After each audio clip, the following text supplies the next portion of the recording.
Recording stopped.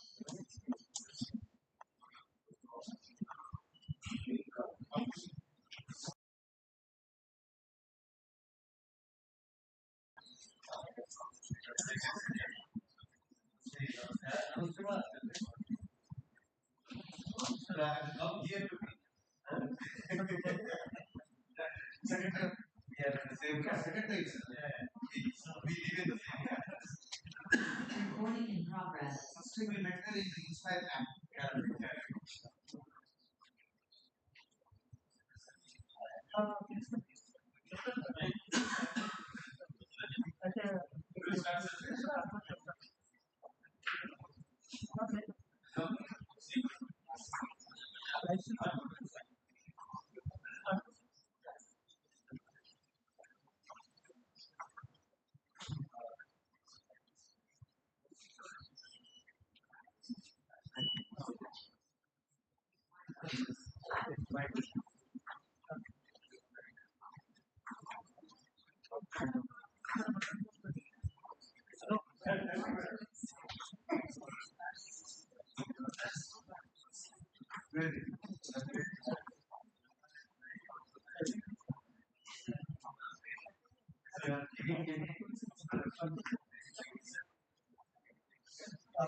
Morning, Padmanabhan. I, Drishti Khandelwal. And I, Shubhankar. I am host for the day. If research had a superhero origin story, NFE 2020 is a retroactive part of the evolving page. We are here to talk about something that excites academicians more than free journal access, excellence in research. And thanks to NFE 2020, we are not just chasing citations anymore, we are chasing purpose, collaborations, and maybe even a little bit of innovation fueled growth. From promoting interdisciplinary work and flexible funding to empowering institutions and individual researchers. NFE 2020 is basically the wind beneath our PhDs. It's giving us the tools, the freedom, and the responsibility to take Indian research from the paperwork to path breaking. So let's stop just writing individual reviews and start reading the literature others will.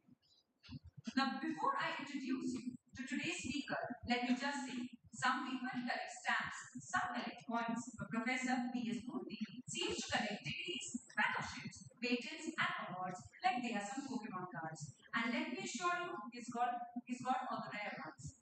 From starting with a diploma in metallurgy in Vijayawada to becoming the director of IIT Hyderabad, his academic journey could itself be a full-length biography, or at least a multi-season Netflix series titled Breaking Atoms, Building Futures. He's done his PE, ME, and PhD all before many of us figured out what to even do after engineering, and then gave the rest 12 years at IIT Kanpur, IIT Madras, Institute Professor, Adjunct Professor in Canada, and possibly honorary scientist on Mars soon. We wouldn't be surprised. His work spans everything from nanocrystals to metallic glasses and even high entropy alloys, which sounds like something Tony Stark might be having in his lab. His supervised 53 PhDs, which means somewhere there are 53 scientists forever whispering, "Thank you, Professor Murthy," before opening their research presentation. And it's setting up India's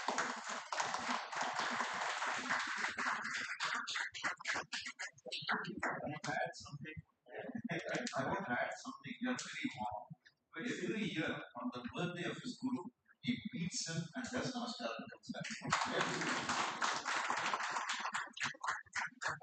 And setting up India's first remotely operable atom chromography lab wasn't impressive enough. He has also founded international centers of excellence, authored 470 papers, filed 20 patents, and racked up awards faster than we racked up 100 emails. In short, when it comes to material science, he's made atoms, alloys, and awards vendors will. And he's done it all with humility, vision, and unwavering passion. So please, let's welcome with a huge round of applause.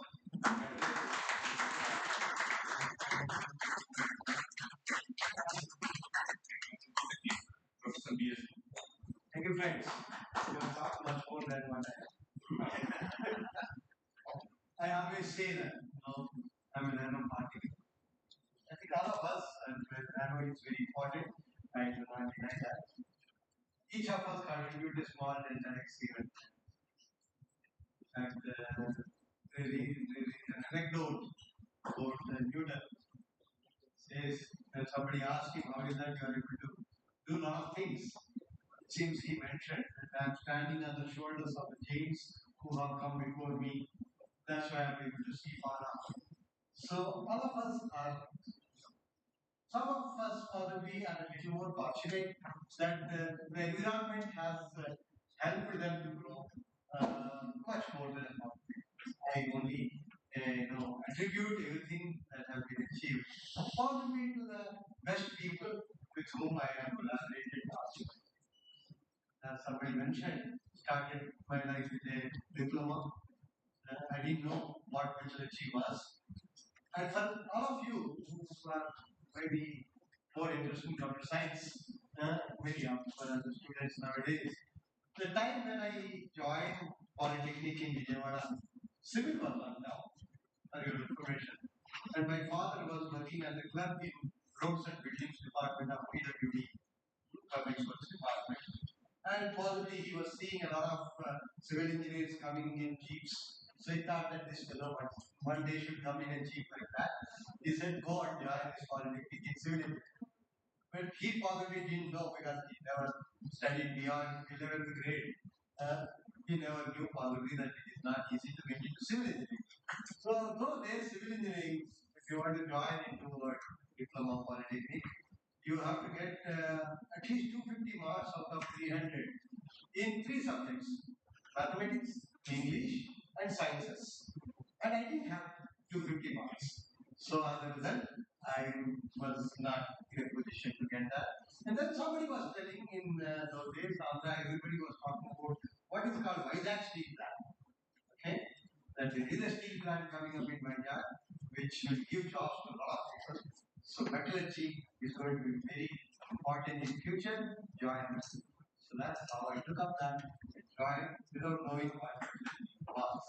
Then what we got beyond, I think every one of us, if we have chosen teaching as a field, it's all because of great teachers whom we have met in our lives. So that's exactly what has happened to me. I got a great teacher, which we are even now. Every now and then I go and meet him. Then I went to IFHE Nagpur. Those days, the diploma people used to have one chance in one institute in the whole country, which used to allow people into what is called lateral entry. That was called IFHE Nagpur. Okay, there were 13 seats for such a thing. Andhra and Hyderabad put together was one seat. So alphabetically they have arranged. So somehow I was a state topper possibly in my diploma, and that's fetched me to that particular thing, and I could enter into that faculty. And I stayed there for 3 years, and then another great teacher was Rama. I'm today in front of you doing teaching and doing research in a field who is mainly responsible. Otherwise, I would not have possibly come. I did not attend even one campus interview after my meeting. It was very clear that I wanted to become a teacher like you. And then I asked him only one question, sir, how do I become a teacher like you? He said, Murthy, you should do a PhD. PhD will widen up your knowledge base and you will be able to teach. I was so clear that I wanted to be a teacher. When I was in the third year BTech, I used to teach to the second year students. When I was in the final year BTech, I used to teach the third year students in my hostels.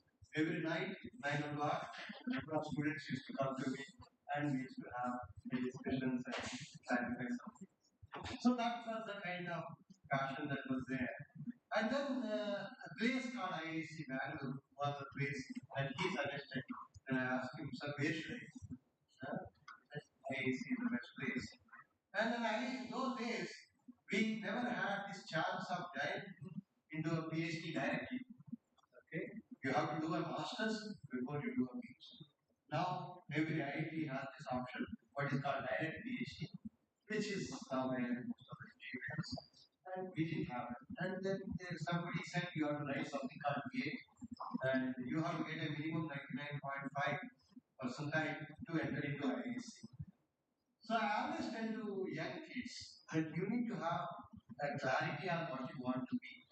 For a first year BTech student, I interact with IIT Hyderabad last 5 years.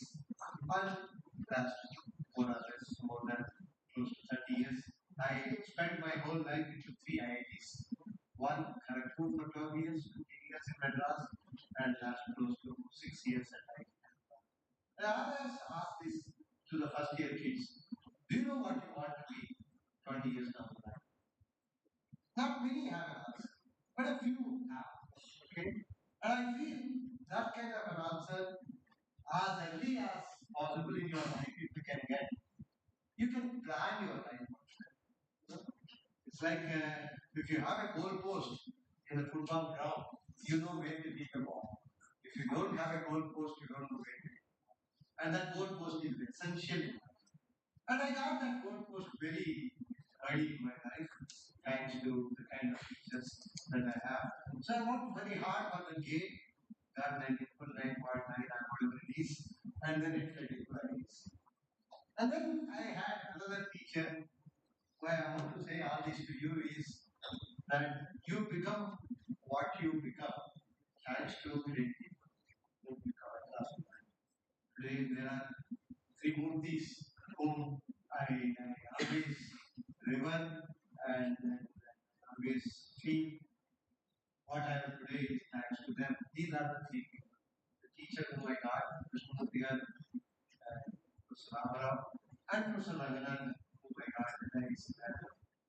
IIT Bangalore, first lecture of him, which is called Alloy Design, I was glad. It was like an Alloy first sight. And I said, this is the man whom I have been waiting for, that I should do a PhD with him. But then he is a very straightforward man. He says, I will take only those guys who are toppers in my class. He takes only one student a year, and that student should be topper in his class. So again, I worked hard. Once your goals are set, the only thing that you have to do is work hard to achieve that goal. That's it. So at least goal is known to you. So I worked hard, became a topper in this class, and earned a place in Islam. And that's changed my whole life. I learned what it means by quality research.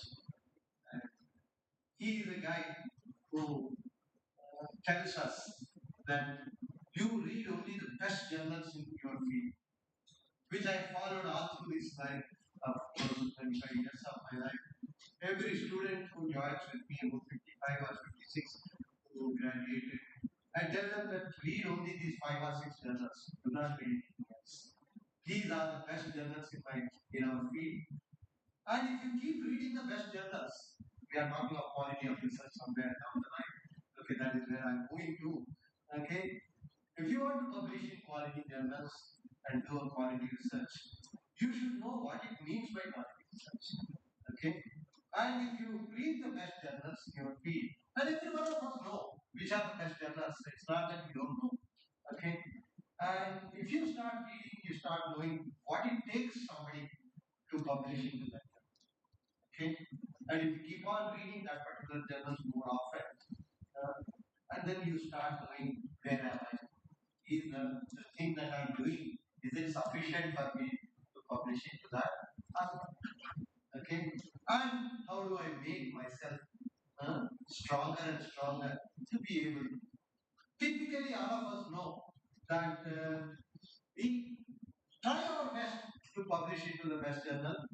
We possibly send our publication, submit it into a best journal.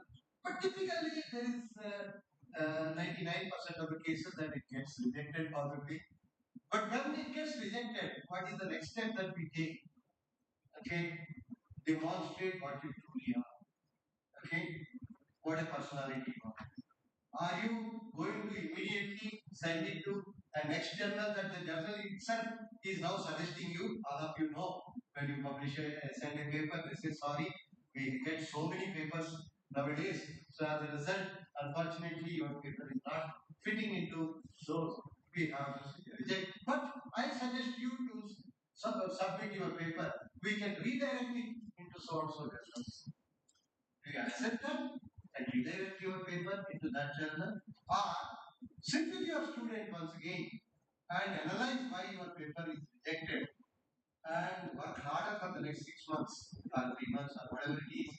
And to ensure that you once again send it to only that journal and get it published there. Even if it is another 6 months or 1 year or what. That actually differentiates between a person who wants to be a leader, a person who is not that serious to become. I think that's the first thing if you want to be a good researcher. I always tell this to my student. A good PhD student, in my view, should have three qualities I tell them. Okay? First and foremost, I am sure I see more senior people sitting here, but definitely there are few who are trying to do PhD. Uh, First and foremost, you should be able to go for a cup of tea uh, with a friend of yours and talk only research, not a cricket match that is going on, not a new movie of Shah Rukh Khan that has come. Okay, if you do that, that means there is an indication that you are interested in what. I always tell we should not join a PhD just because I didn't get a job. Better leave that PhD. Work hard and get another job. There is no point in joining PhD because XYZ did not work out, so I joined research. I think even if you have done that, within a year, you have to develop a fire in your belly. If that fire in your belly does not get developed, I think it's better to drop. In fact, I keep telling my students one more, saying that choose a job where you don't wait for a Saturday, Sunday. And a Sunday night, if you are worried that tomorrow is Monday, it's better to leave that job, how much ever salary they give you. Uh, that means you are somehow not happy with that job. Okay? Be in a place where you are happy. And I thoroughly enjoy what I do. To the extent that I can tell you, long back, 20 years back, when I was in Kharagpur, those days, our salaries were very small. So, Ganesh, those seniors, they always know. I joined with 3,000 as a basic pay at IIT Kharagpur. And Professor Ganesh must have joined much earlier with a much lower pay, 1,000 rupees. Okay? So, and then when I was getting 10,000 rupees, somebody came to me and said they will give me 1.5 lakhs. I said, thank you very much. I'm very happy with what I'm doing here. I don't need that. Okay? So, because I felt that academics gives me freedom, okay, that I can decide what I want to do. Nobody tells me you do this. I do not want to do a job where somebody tells me you do this. I mean, each one can have their own choices. Okay, I do not want to, enforce my ideas on other people. But this is what was my feeling. That freedom cannot have a price tag. Okay, freedom for people who want to be free, freedom is important. And the whole concept of last 5.5 years that I Hyderabad, that I worked hard, was how do we create that freedom among our faculty and our students, so that they explore things. When you are free, when your mind is free, your mind opens up. Okay? Things out of the box. If you are constrained, you cannot think of it. Okay? If you want really Viksit Bharat to happen, if you want really developed country to come up, we need to create an environment where you have that freedom.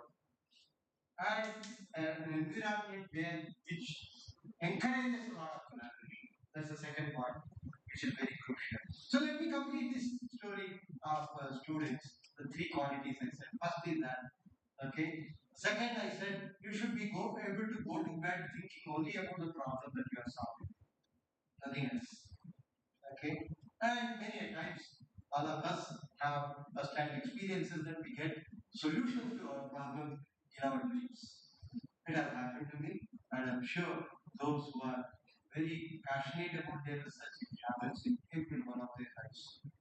The third and the most important, I say, you should be able to catch hold of a youngster, a 12th standard kid, and be able to excite that person about your research. If you cannot excite somebody about your research, that means you are not excited about your research. And for your information, I still have 7 PhD students. I meet all of them every week on Wednesday night from 8:30 in the night to 12:30 in the night. Okay, half an hour to each student. They can meet me any other time also, but this weekly meetings are meant for them.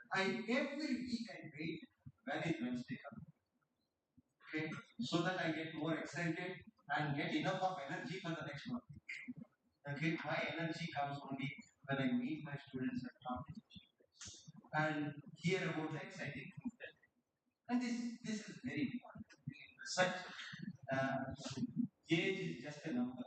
Okay, and I'm sure there are so many of you sitting here for whom also age is just a number. That feeling of the excitement that you have in whatever you do is what drives you in your life. And I think every one of youngsters sitting here, if you keep these three into your mind, and when I say youngsters, you will one of them youngsters, okay, in my view. Yeah? So let us keep that and be very passionate about what. Okay?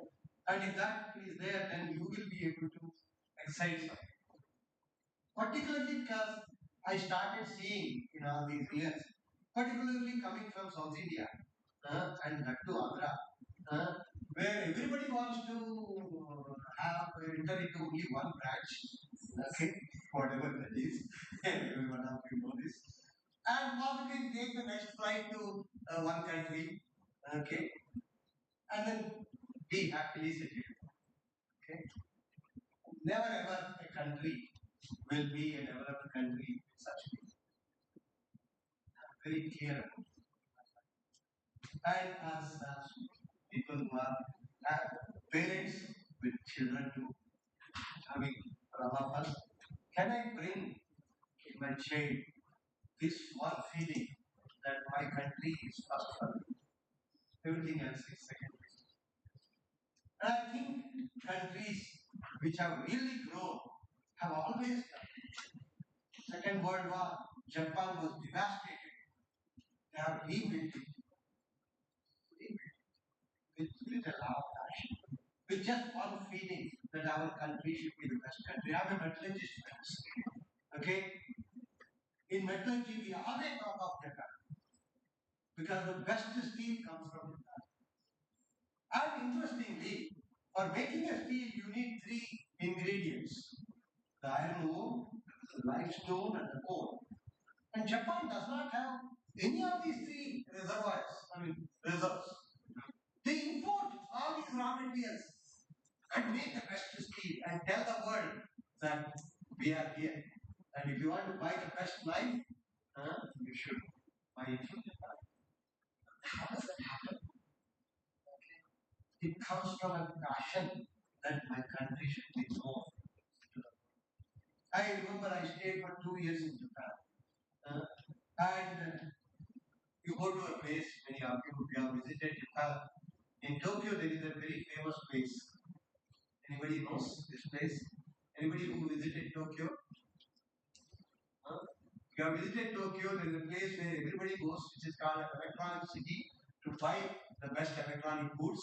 And it's called Akihabara. Okay? There is a shop called Aux, where all electronic goods are sold.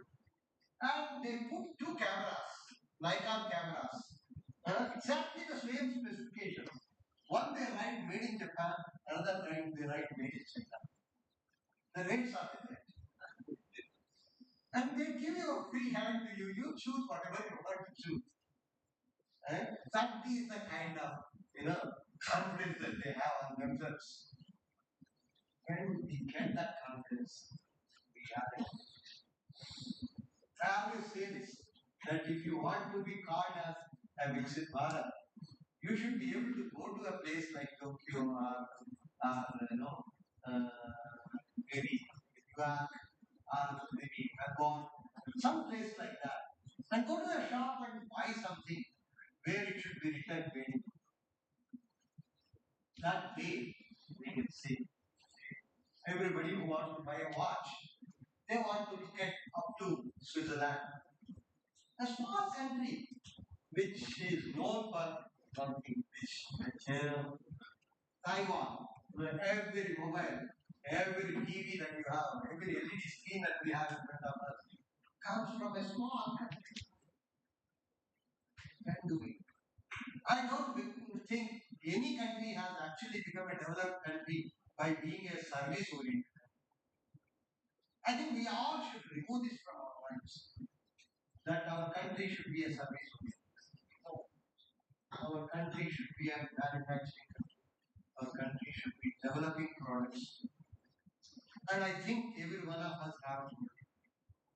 And maybe in an institution which is more marketing, finance, management institution. But at least we should be able to transform our own kids. I can transform my own kids. Then I think I have achieved. Okay? And we said, how do I transform our own kids at an institution? We started doing many things which create an environment of that nature. Two things we believe that, as I told you before, innovations happen from free minds. So we said, let's bring a kind of an environment where the mind is free. Said, let us make our education more flexible. Okay. We have gone through an education system which was very stringent.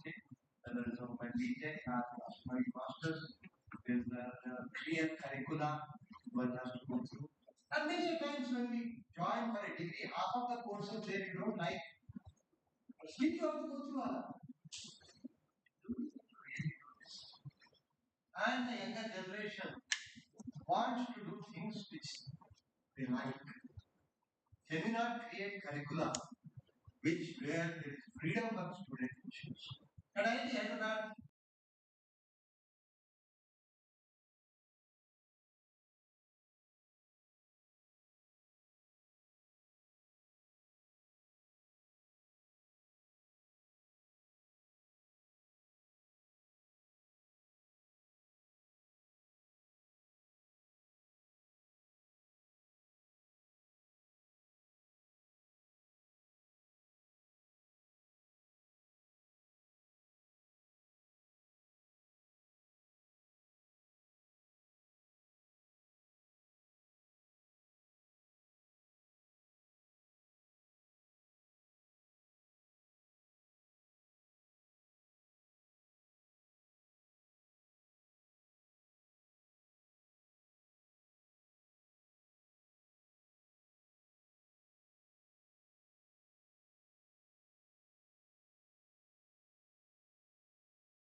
we sat down during the COVID and did our best.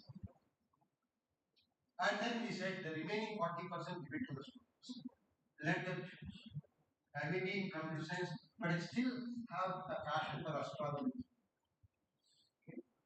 A normal computer science student will not do astronomy course or a quantum mechanics course. So here, this is what happens. If that course is not inside IIT Hyderabad, is there anywhere else? Please still do that. So we allow this. We also felt that a balanced mind comes when your left and right brains work in tandem. Most of the engineering is left brain activity. Okay, we do very little of right brain activity. we said we 10% of your credits have to come from liberal arts and creative arts. We made it as a rule. No BTech student of IT Hyderabad can get a degree from IT Hyderabad unless you get 10% of credits from liberal arts, studies from arts, from anthropology to psychology to philosophy to maybe developmental studies, you take, or music, dance, painting. We have a big basket. We say you choose anything from this big basket. So this is something which we felt is essential. We also felt that create environment where students can pursue what their dreams are. Okay. So in that direction, we started saying that every semester we call for proposals from our students. We call them as build projects, bold and unique ideas leading to development. The student's proposal is good. Any amount of money. Very recently, a second year BTech student came to me. He said, I'm going to launch a vehicle from our campus, which is much better than what has been launched by anybody so far. I asked him, how much you need? 15 lakhs. I said, take it. Start. So already he is halfway through. In 3 months, he is going to demonstrate. So we say that any amount of money, if you need, we are here, provided you come out of your, straight jacket way of thinking and we also say, take a semester break if you want. Let me go on to you. Possibly, IIT Hyderabad is the only place a first semester BTech student need not have to do any course. Just focus on your innovative idea, we give you 6 credits at the end of the semester. Show us a product, take it. Okay? And at the end of the semester, out of 15 credits, you got 6 credits. The remaining 9 credits you distribute in the other semesters, take one extra course. To enable that, we have done one more bold step. 5 years back, people said you are committing suicide process. Okay? What did we do? We said we removed what is called branch change option from IT. Every IT, after 2 years of being in jails, sorry, if your kids are in some of those, Narayana Chaitanyas, okay, you come to IT. And then one more year, unfortunately, your daily rank was not so good. So you got into a branch like mine, metallurgy. I don't think many of the parents sitting here have know anything that is called metallurgy. Okay? And then, so as a result, 1 year again, you are in a pressure cooker to get a 9.5 CGPA to change your branch. And I tell every one of our students and faculty that every organ of our body is equally important. Every branch of science and engineering or anything, social sciences is equally important. Nothing is less, nothing is less. I tell to people that whatever you do, be the best. There are some close friends of mine whose student kids have got very good JE rank, but they said, Papa, I want to be a chef. Can you please allow me? The tough decision for the parent.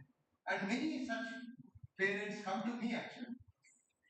That my son is, is a cranky guy. Can you please convince him? I finally convince the parents rather than convincing the kids. And they have chosen and they are so happy. I always say that if Trump comes to India, our Prime Minister Modi ji will start searching for who is the best chef in this country to feed his guests. Okay? And so that the guest goes back with a good feeling. Whenever you go for a marriage, our conference also, you see only two things, what bag they give us, what food they give us.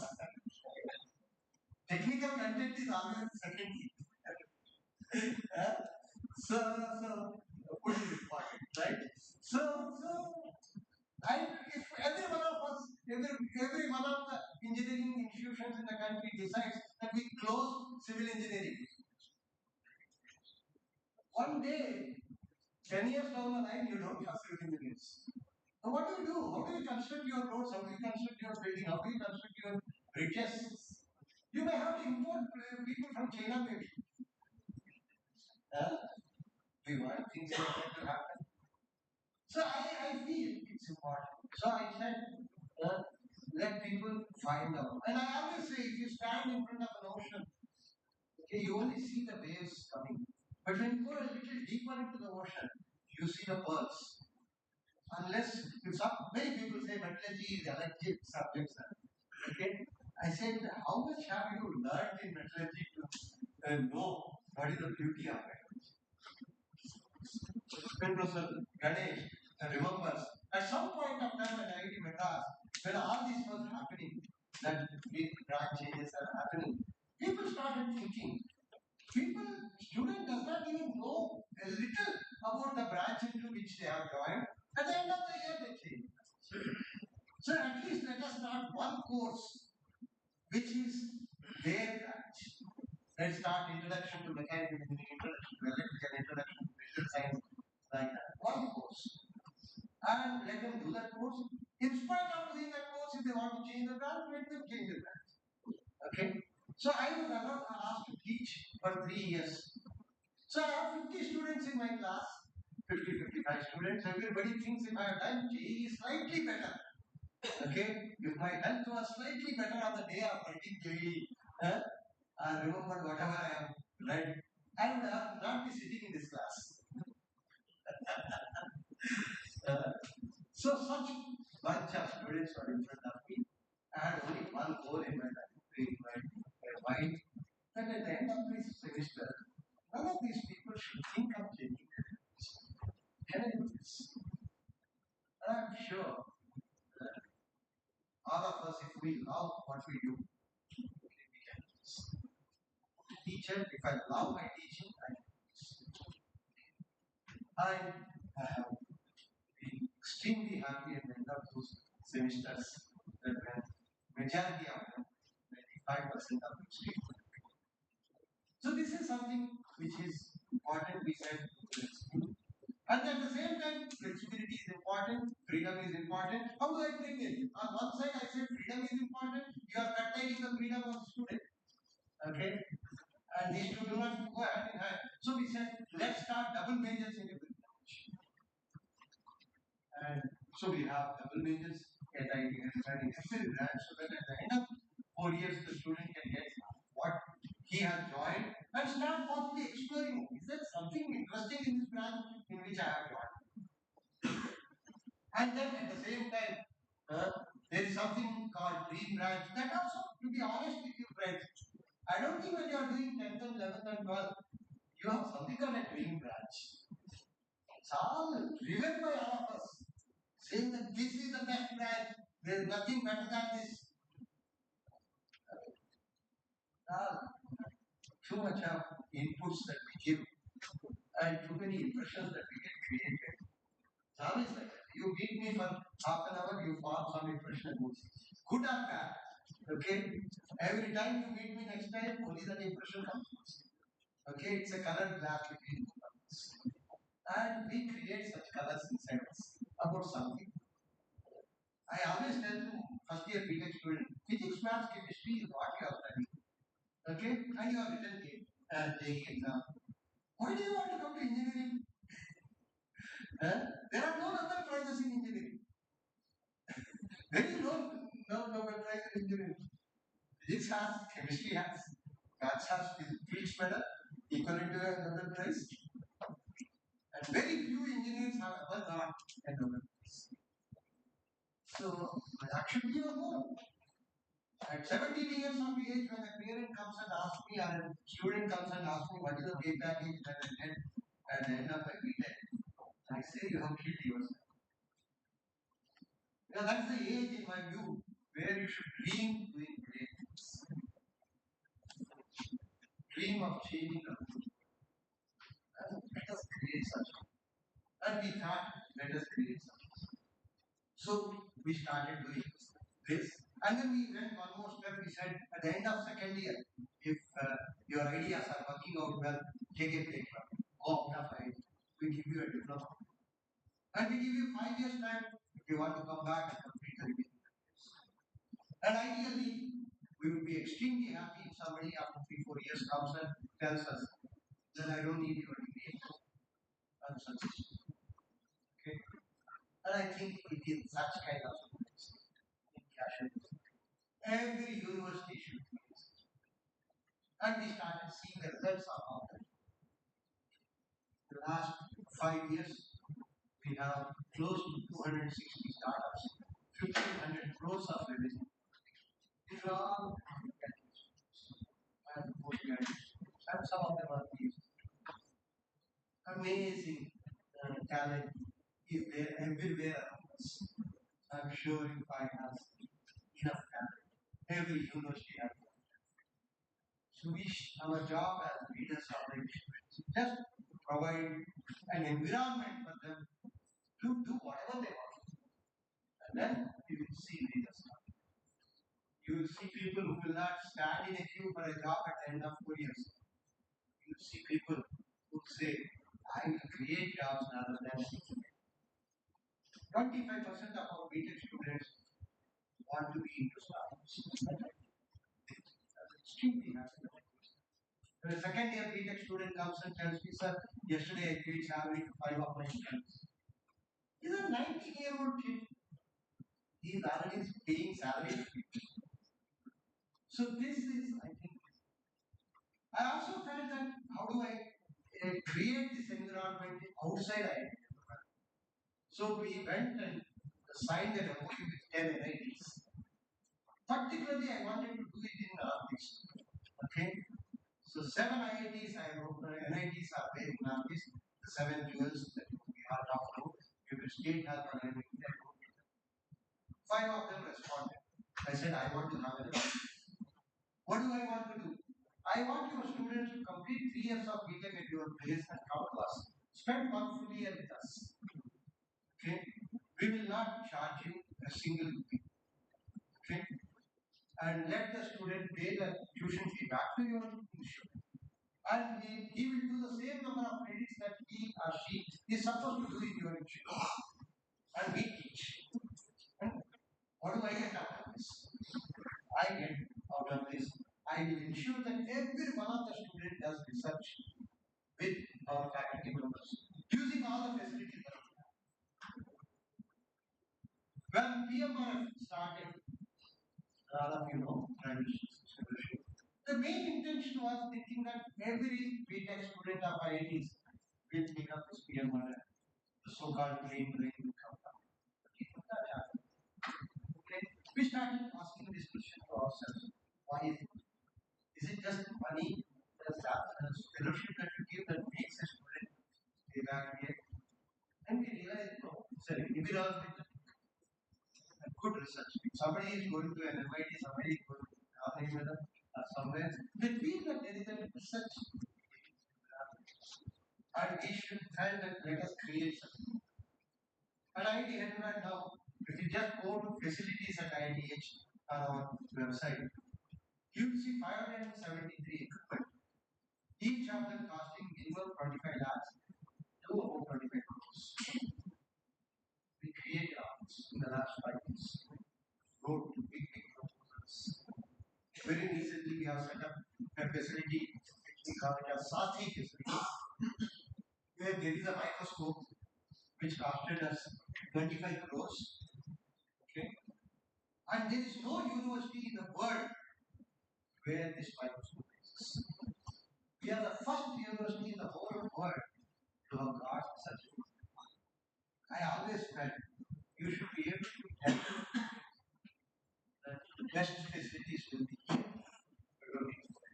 Now we see so many people from outside are coming here to use our facility. And that's an environment if I create. And I would like to see these students coming and working. I've seen most of these NITs wherever I go. Every one of them, as I say, all roads lead to Rome. Okay? Irrespective of your branch, all of you stand in a queue for the DCS and Infosys to come and recruit you, get you into a bus and make you So we thought, can we bring a change? Okay. Similarly, we thought, let us expose them to our environment of innovation. We have a minor in entrepreneurship, we have a double major in entrepreneurship, we have a dual degree in entrepreneurship, we have a department of entrepreneurship. While every IIT, majority of them have departments of management, we thought, let us create a department of entrepreneurship. And we actually have programs which are leading to creating such kind of thing. We have an MTech offered by our entrepreneurship department called MTech in Techno Entrepreneurship.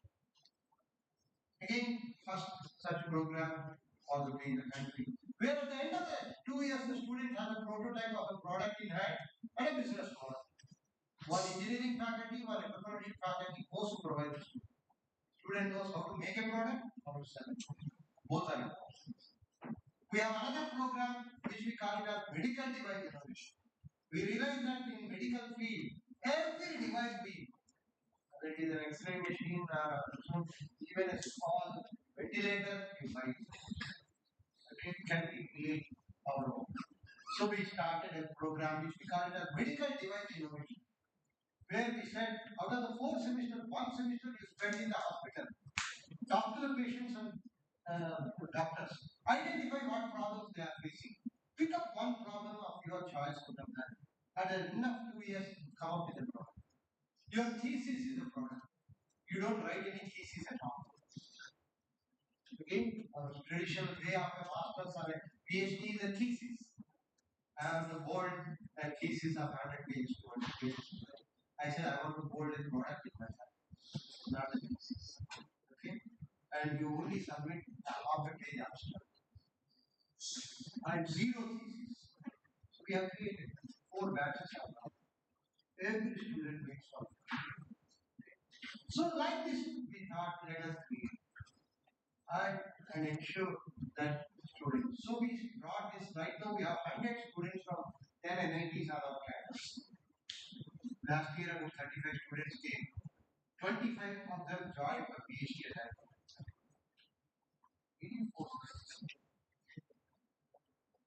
Five of them started their own startups. We gave our build projects to them also. And so this is something I feel important. Create an environment where minds go out of streamlined way of thinking and start exploring. And such great minds we can create. Second thing, if a good research has to happen, it needs collaboration circles. So I started realizing in that yes, that most of us do not collaborate. I mean, with our own department colleagues, we don't. Sometimes we actually go all the way to 6,000 kilometers and collaborate with somebody. And we know that there is somebody in the same institute who is working on the same field. But we don't collaborate. So I said, how do I make this happen? I said, if 2 faculty members from 2 different departments want to collaborate, I give you 10 lakh rupees to begin. So we started giving. I spent 2 crores every year in the beginning. 20 projects like that. So then I said, if you collaborate like this, I'll give you an extra PhD student. Okay. We call them as interdisciplinary PhD student, IDPhD. For that, what did we do? We said every year or every semester, whenever we are advertising for PhD positions, 2-3 months before, we write to all the faculty. We want to collaborate and come up with a particular thesis topic.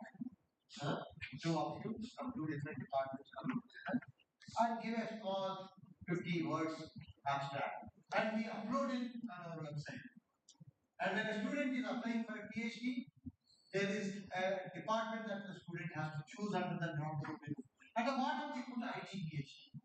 And the moment you click on the ID PhD, these 40 or 50 proposals that faculty have come through, it comes up, pops up. And the student is supposed to choose 3 or 4 of the topics. And we interview them based on those topics. And we select them for one of the topic. So from the day one, they know which faculty they are going to work with. And to encourage them more, Because the student does not belong to any one of the two departments. Okay? If you are mechanical and electrical faculty are different, the student does not belong to any one of them. And what did we do? We created Center for Interdisciplinary Programs. So that is a department of its own. The student belongs to that. And then this electrical and mechanical fellows say that the student is not ours, so we will not give him support. So I said, so we start creating support. So every one of the ID PhD student will get 1 lakh contingency grant per year for all the 5 years. A regular PhD student will not get that. So we created it. We went one more step further. We said, I've seen, with our due respects, IIT Madras and IIT Kharagpur, when an assistant professor goes to an associate professor position, you need to get one PhD to be guided. An associate goes to a PhD, you need to guide at least 3 students. But if you guide a PhD student jointly with somebody, you get 0.5. Okay? So either you guide single-handedly one student or jointly 2 students to satisfy the norm of one guidance point you used to have. I said, this is not a problem. On one side, you say, I want to promote collaboration. On the other side, if you collaborate, I give you 0.5. I said, nothing. So we removed that. We said, both of you will get 1 point each. Collaborate. We went one more step further. We said, I give you 50,000 rupees to every faculty every year. Just go out and make friends. We all like it. We call it as collaborative travel. I have 325 faculty. Okay, 1.5 to 2 crores we spend on this. So let us spend. And we see now the result. Okay. This year, in the last 5 years, I can tell you, we have close to 1,500 crores of sponsored projects. This year, 335 crores, 24, 25. We have 325 faculty, 1 crore, 1 plus crore per faculty.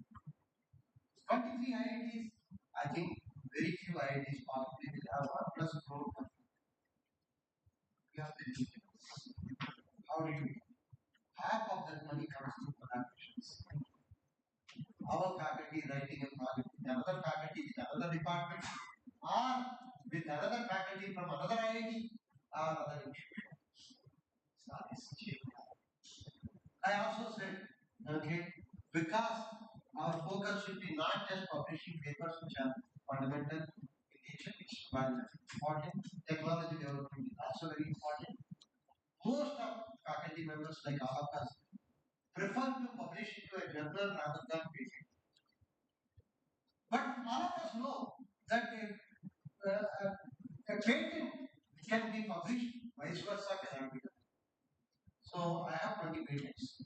Every student of mine who is trying to do something new which is patentable, I tell them you keep your paper ready.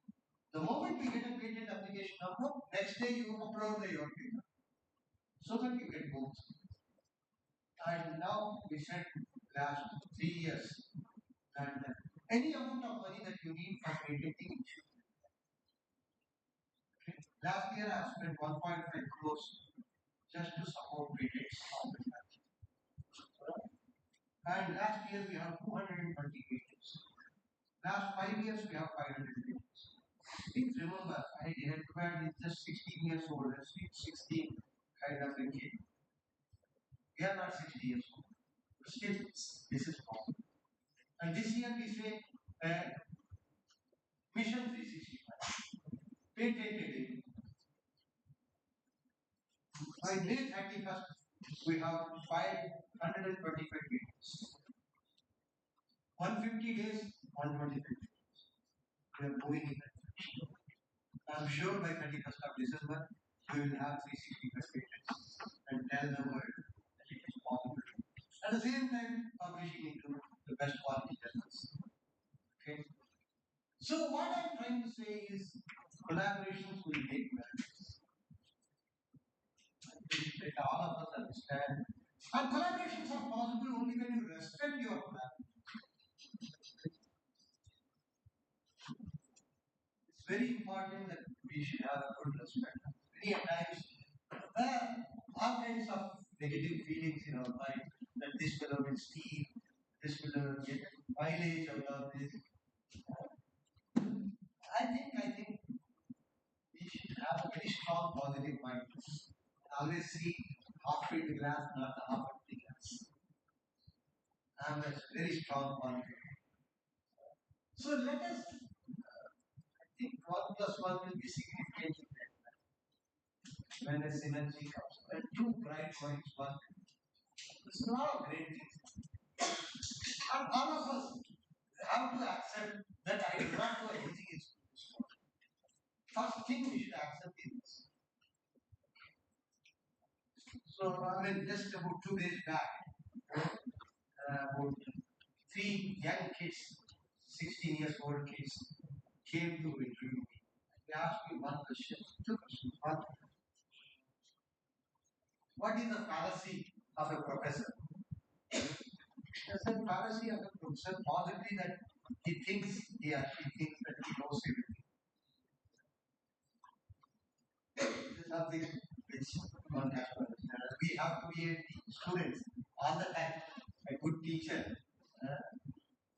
In fact, teaching is something that tells us how much we don't know rather than how much we know. If you are teaching a class and you see blank faces there, you understand that you are not able to convey what you want to convey. That's an immediate lesson to you that somewhere something went wrong, that probably I didn't prepare well for this particular topic. And if you are a sincere guy, you go back and then prepare again and come back. This is something which is important. Let's be honest. Okay. And the second thing they ask is, what do you dread in the morning every day? Okay.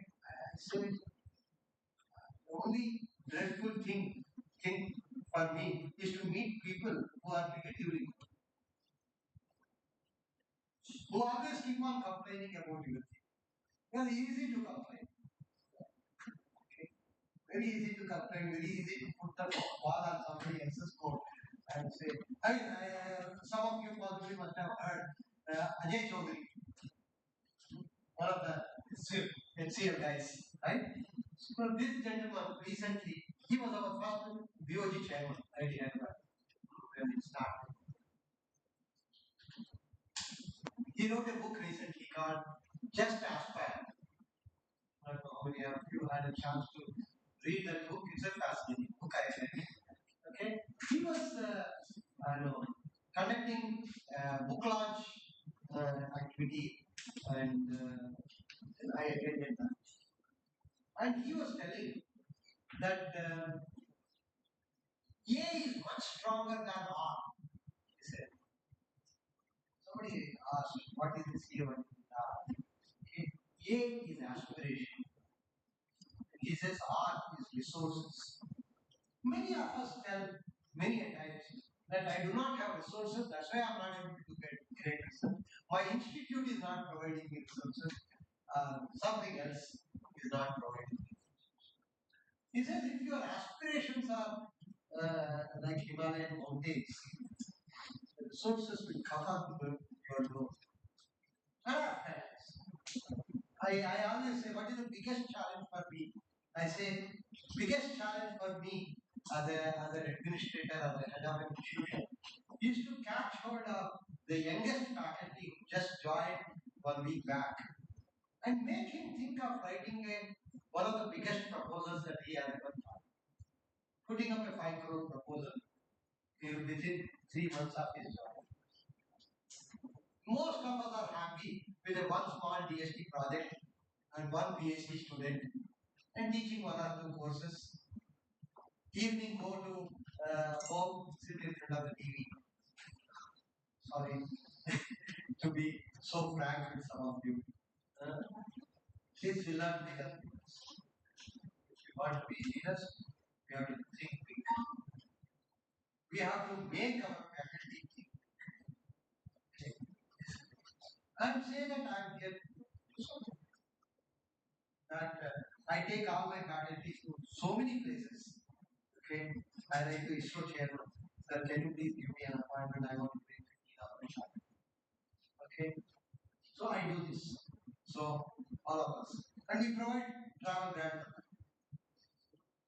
and I ensure that they talk to those scientists and some collaboration.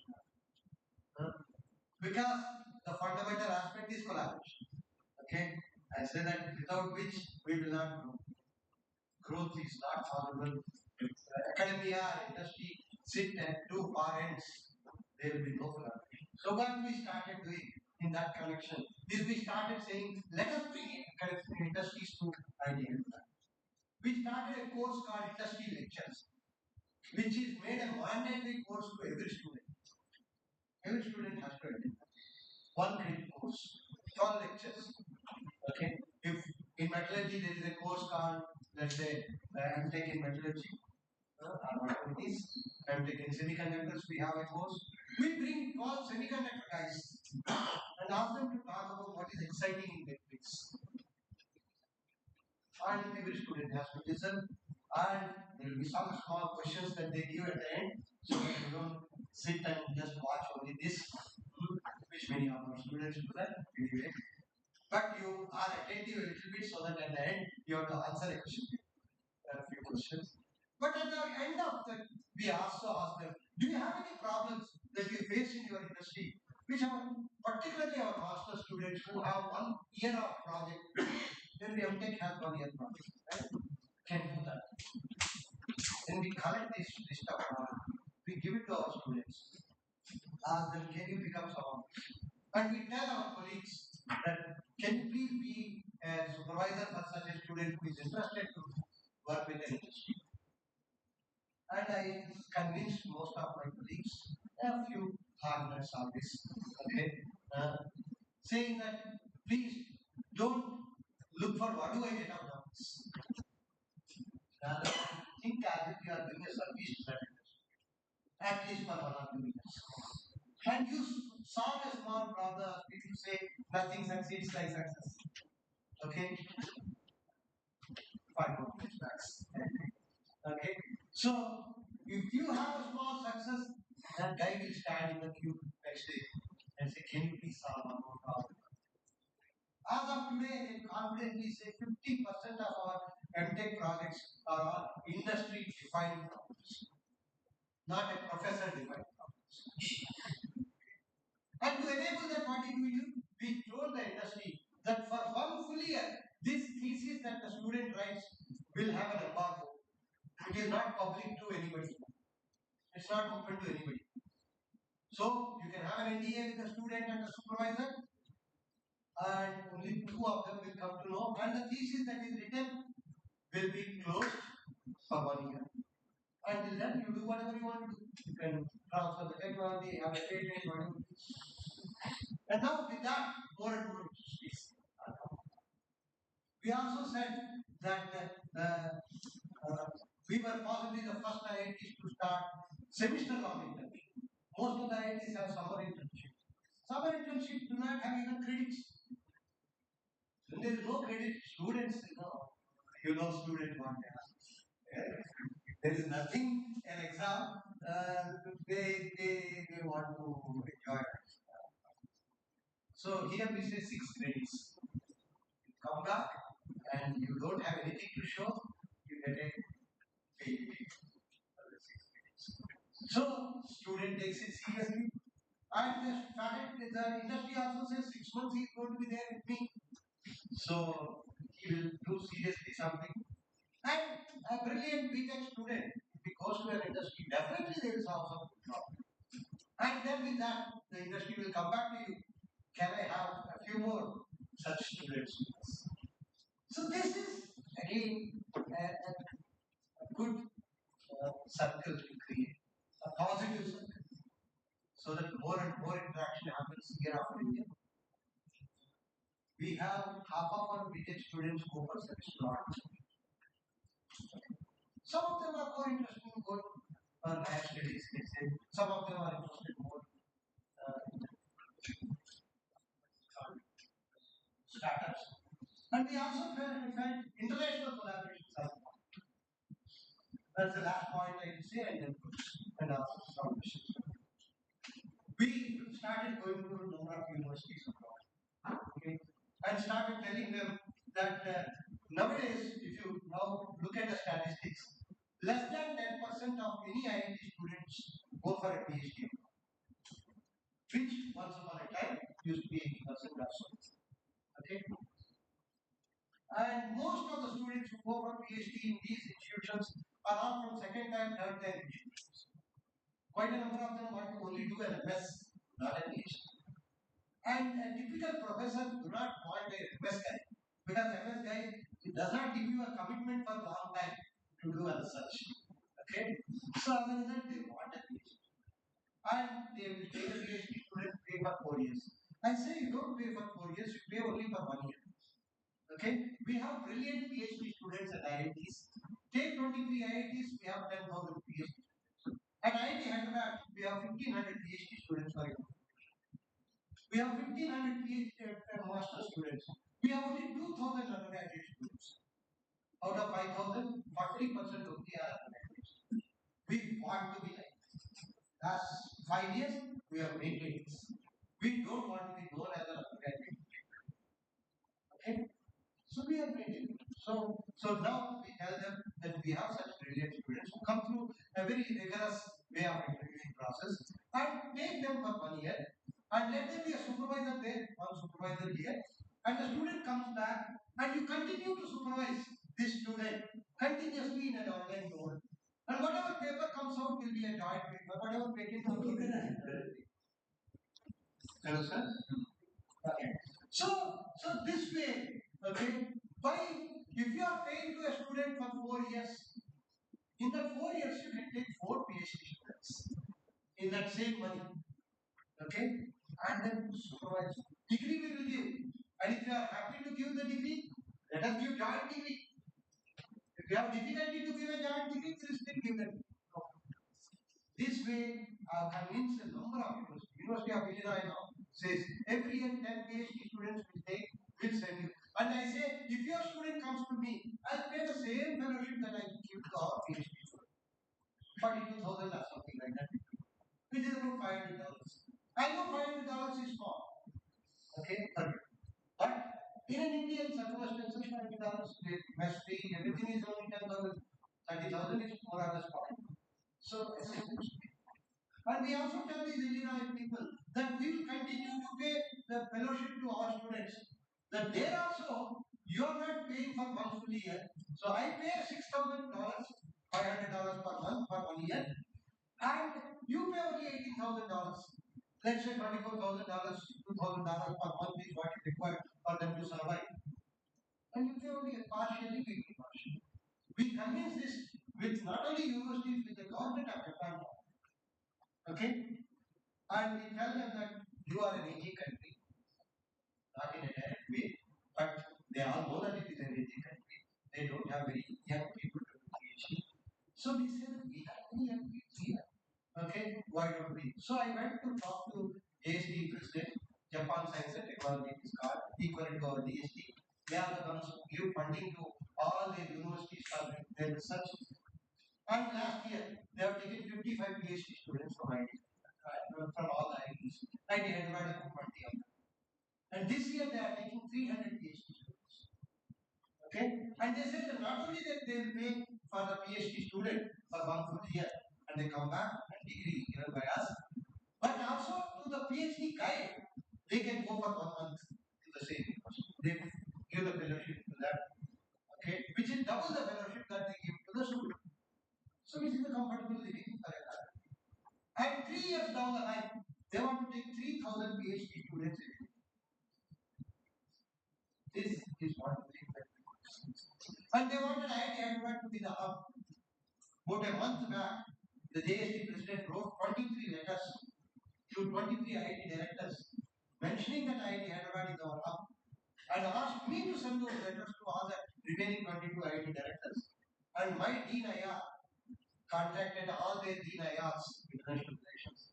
And now in the last 1 month, we have 1,000 faculty members from our side with 1,000 faculty members from Japanese university side already collaborated, mission established. And 1,000 students have been chosen now. And this 1,000 students will be shortlisted to 300 in the next 1 month. And then it's 300. And now they said, we want you to be the hub for the whole country. because if you go beyond IITs, there are also great PhD students. Many a times, because of certain family reasons are so, okay, sometimes you get stuck in a smaller place. It's not that there are no talent available in smaller places. We say, let us identify good talent from a green student. We say, we will be your. So, like that, collaboration can extend anywhere. So, I feel we should keep more open. Sure, that we work together. See how can we join programs? We have a number of joint programs with various institutions. And that's the other form. We can find out how financial models can be established. So I think I will stop here. Okay, so anything that you want to ask?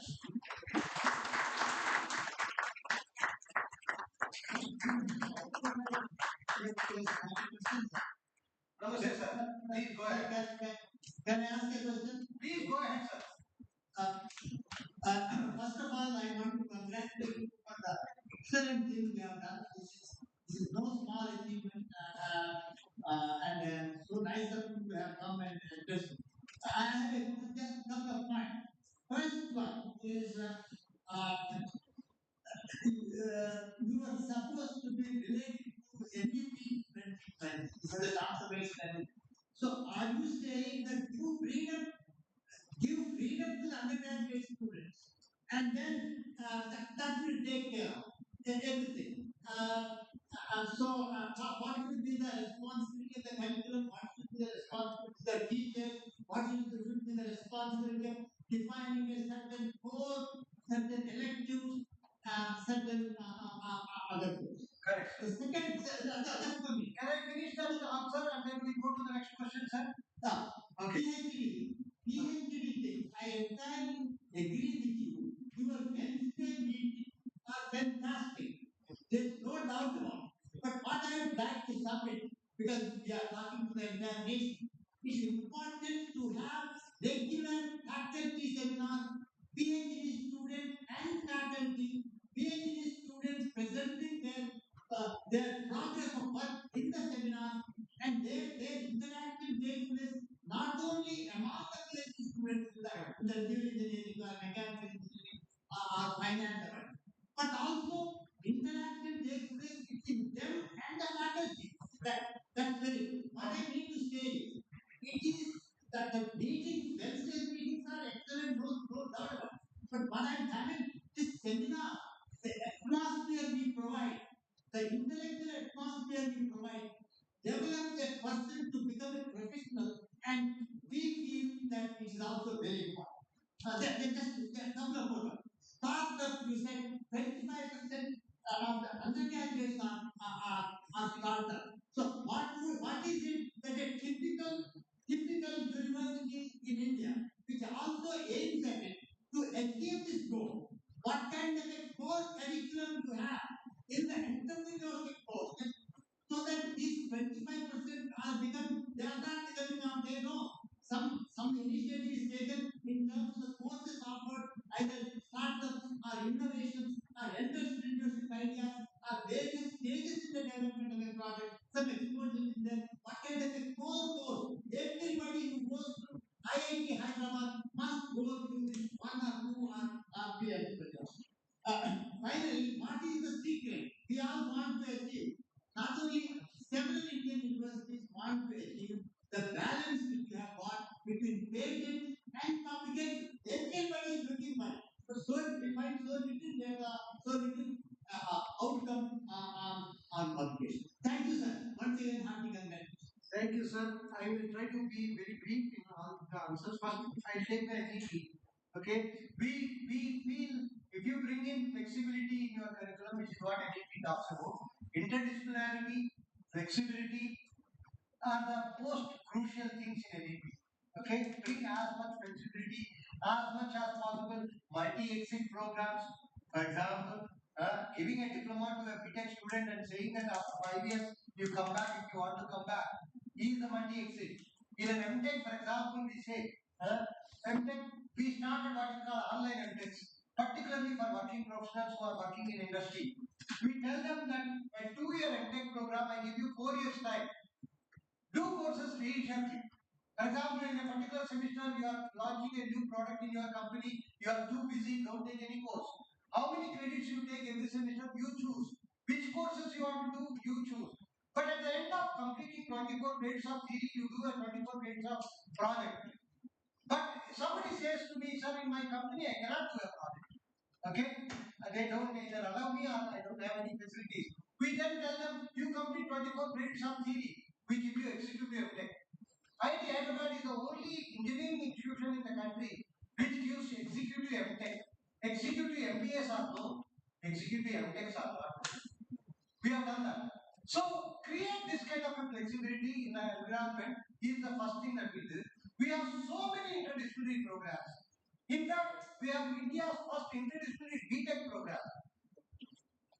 Every BTech program in any engineering college, sir, is driven by one department. You all know that. If it is a computer science BTech, computer science department teaches that. Okay? We have a BTech program which we call it as BTech in computational engineering. We don't teach Java, C++ at all here. Okay? Who are the department faculty who teach here?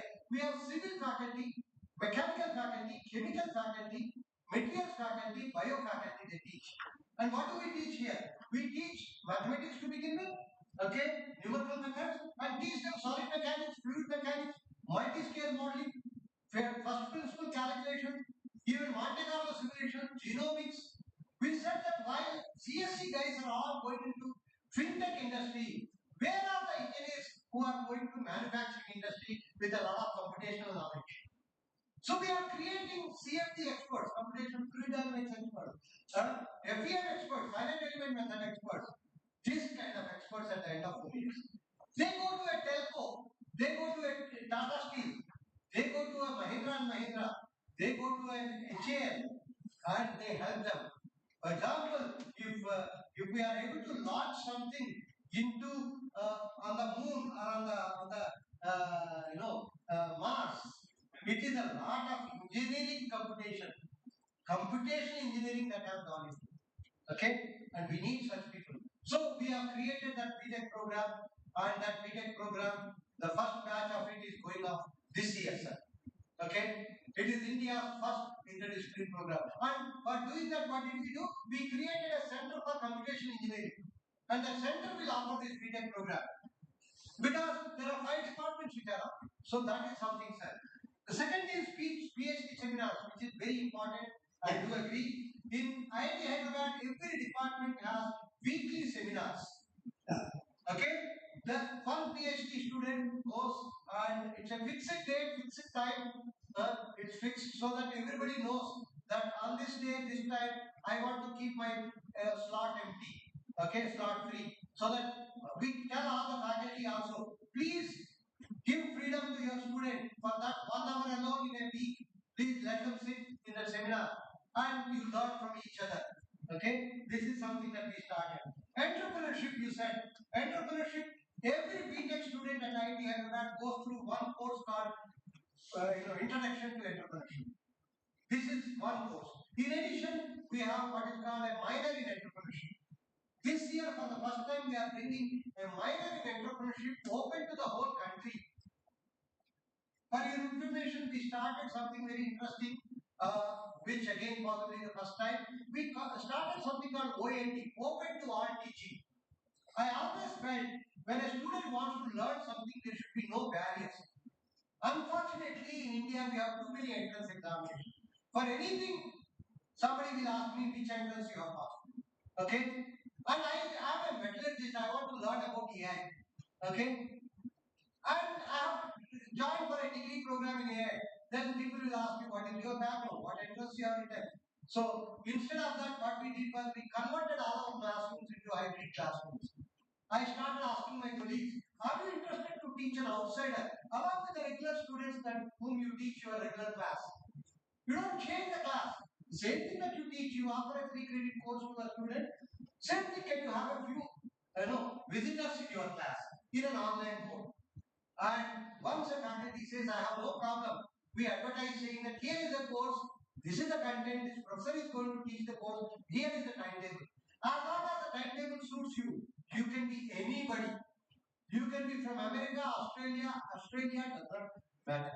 You can come from anywhere. You can be a student, you can be a working professional, you can be a professor, you can be a homemaker, you can be an 80, 90-year-old man or woman. I said let anybody join. I tell my colleagues don't control the entry, control only the exit. As long as a person attending your course passes your exam at the end of the course, you give a certificate saying that you have done this course from IIT Hyderabad with these many credits and this is the grade you got. What you want to do with that certificate is your choice.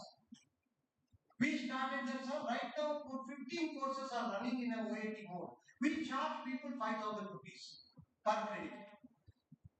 We deliberated a lot whether we should be free. Many people said, let us not make it free, so that there is some seriousness in people. And it's a very small money. Whether you are an American or an Indian, it is same 5,000 rupees. Okay? And he said, let us start. So, this way, this particular, what is called minor in entrepreneurship is going to be offered in a OAT mode, so that our own students also can attend and anybody else from any other institution also can attend. You can just do one credit course out of the 12 credits out of our minor is 12 credits and drop off. No problem. If you do all the 12 credits, we will say you have done a minor from IIT Hyderabad. Okay? So this is the second thing, third point. And the final is you said balance between patents and publications. Exactly. Very crucial. I do agree, sir. Luckily, because I have developed a bent of mind there, I believe that technology development is also equally important to fundamental science. Okay, so that is the reason why I have been able to understand the importance of both, and now we are able to convince our faculty, sir. Quite a number of faculty who never thought of patenting at all, they now started doing that. Because I started saying whatever it costs you, typically for drafting a patent, it costs about 40,000 rupees, sir. Okay, the patent attorneys take this money. And then actual patent is only 5,000 or 4,000 nowadays. Indian patent cost is very small. So about 50,000 per patent is what we are talking about. If I want 360 patents, 365 patents at the end of the year, I need to have that much of money. About close to 2 crores, let's say. We say let us spend that 2 crores, no problem. Okay, so last year we have spent 1 crore, this year we have already allocated 2 crores, and we say we spend this money, you don't worry about it. Okay, so this is how, if we start encouraging our colleagues, okay, for example, at IIT Hyderabad, to ensure that you become more technology oriented, we say every year for 1 month you can go to any industry, we call it as on duty. Only if you go to an industry. Okay? You go and spend 1 month in an industry, you get a regular salary here, and if you get some kind of a money from there, you are free to take, but we call it as on duty. So this way we are trying to see how small ways we can ensure that more faculty get interested in this. Okay, for example, this year I said if you have a technology at a TRL level 1 or 2, okay, to take it to TRL level 6 or 7, we will give you 25 lakhs to each faculty. Come up with proposals. We got about 50 proposals. We have chosen 25 projects through an external committee. And the committee is always sectional committee, so that there are no biases within. I keep one of the head of the department as a committee member, there can be a bias. So we want to avoid all that. So we started that this year, we have started looking at that. So we start looking at how do we enhance, as you said, a good balanced way of growing both. I'll stop here, sir. Thank you. Thank you. Anybody else?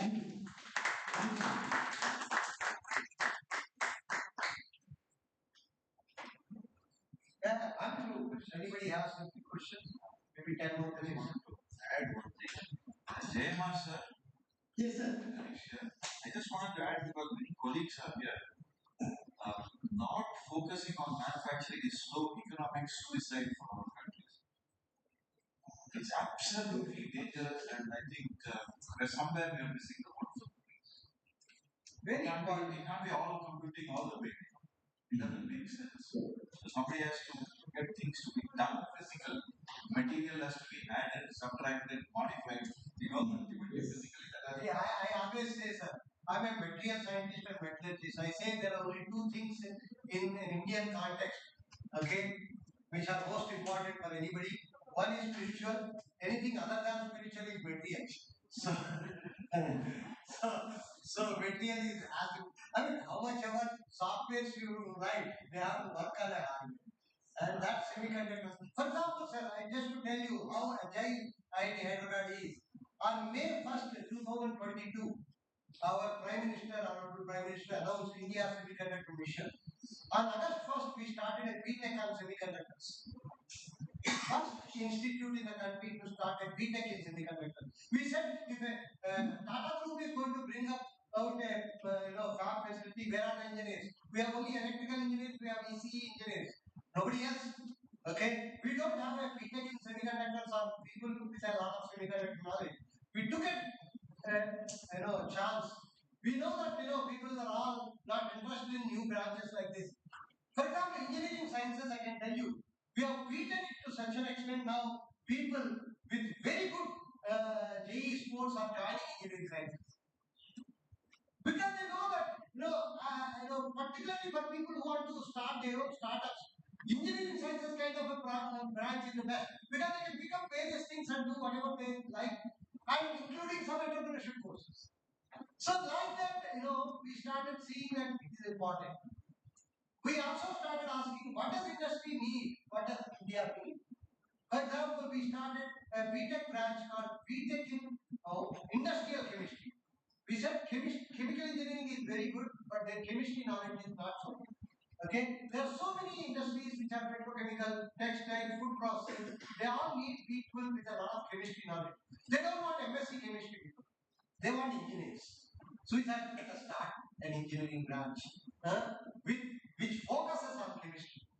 Okay, and we started. So like that, we have very new branches which do not exist in most of the other countries.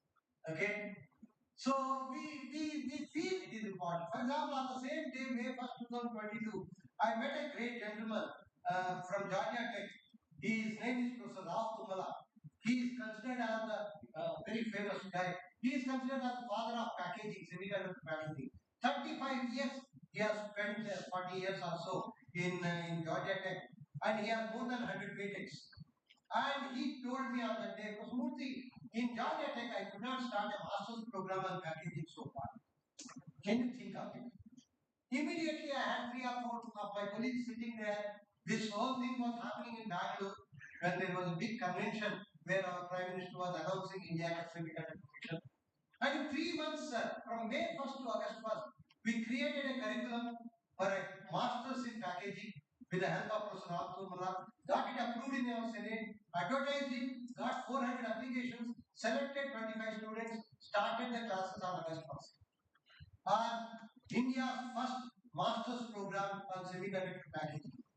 So these are important. I think luckily IITs have freedom. I think now freedom is there. I think yesterday I heard that Sitaram Garu is telling that freedom is there. You have to take the freedom. Okay? Nobody will give you the freedom. You have to take the freedom. Okay? So let us think out of the box, start something new. So, one clarification I want to have, because one of the most important aspects of the new education NEP is inculcating the research mindset. I'm concerned not just about IIT Hyderabad, but across the country. In a typical university, in India, it's only PhD is research. But what we want to do and what IIT Hyderabad is doing, but that's not enough. We have to think in terms of a common ordinary university. How do we inculcate the concept of research at the undergraduate level? Where the student does on his own. We don't have up until now. I hope that NEP is aiming at it. How do we achieve the goal? This is my thank you. Very good, sir. I will tell you what we have done on that. We have something called undergraduate research as a 3 credit course at IIT Hyderabad. Okay. So every undergraduate student has a freedom to choose that. Okay, and this year what we decided was we want to see that most of the BTECs who come typically gone are those days where they join to become a great mechanical engineer or a great electrical engineer. I'm sorry to say, they simply say, I want to get a highly paid salary. That's it. Okay, so we say that first semester is very crucial. Can we transform them into real engineers in the first semester? So we decided that this year, the day we come to know who are the students who are going to join IIT Hyderabad, BTech students, this year we are taking about 650 students. Okay, typically 15 days before the actual classes start, we come to know. We are going to write to all the 650 students asking them, do you have any innovative idea which you want to pursue? Okay, and in 1 week we are going to do the selections, and by the time they join, they come to know which of those 600 people, maybe 50 or 100 of them, will get a letter from us saying that your project has been chosen and you will be given 1 lakh rupee as soon as you join here, and so faculty will be your mentor. So we have identified mentors like that. And we say that for every 30 students, we have 2-3 mentors identified. They are with that student for 1 full semester and make them do things with their own hands. This is all hands on. Okay? And that we have faculty members who are making 12-bit computers, 24-bit computers with first year BTech students. Okay? It's all just playing with, and we do that so that at the end of first year, students' minds slightly change. They don't run behind soft skills, okay? They run behind doing real engineering. Okay? I hope we will be able to bring, but as you rightly said, this has to be translated everywhere, sir. But somewhere it has to start. In metallurgy, we always say somewhere it has to nucleate, and once the nucleation happens, growth happens. Okay?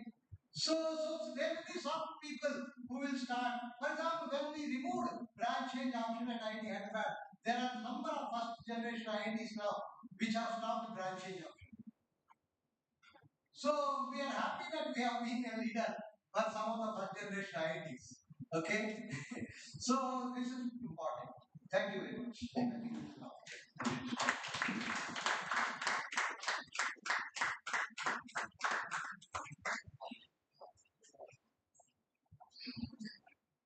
Thank you so much, sir, for your insights. If passion, perseverance, and marketing genius had a playlist, Dr. T.S. Venugopal Rao would be track one on board. And the only song that gets better every time you hear it.